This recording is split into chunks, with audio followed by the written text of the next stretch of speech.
Religion retards. Religions retards nations, cultures, societies and peoples. It is supposed to provide ultimate truth.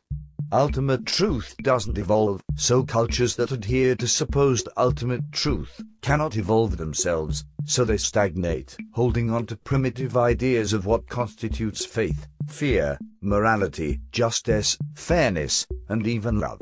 Here is a classic example of this principle in action. Consider the Judeo-Christian belief system. God, as father figure, insists that one exists totally dependent on him and totally deferential to his judgment.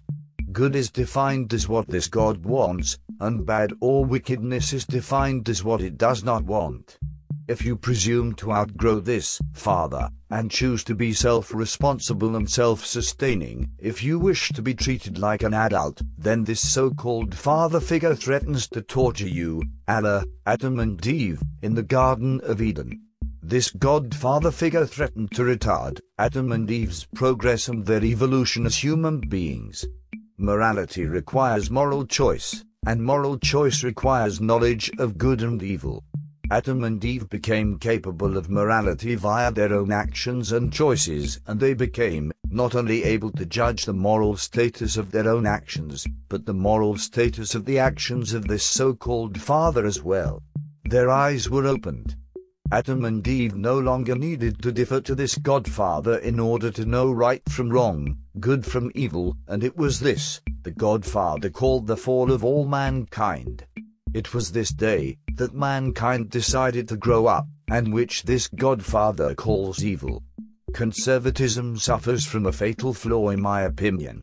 It assumes that cultural values that are expressed in certain actions and attitudes cannot be expressed in other actions and attitudes.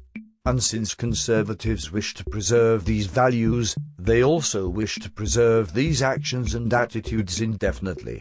However, this results in a stagnation of the culture and thwarts cultural evolution. The current state of the Middle East and Southwest Asia offers testimony to what happens when conservatism runs out of control and cultures stagnate in the iron grasp of religion. It is a worship and deference to primitivism. Thank you. Until next time, this is Mr. Serpent. Good day to you.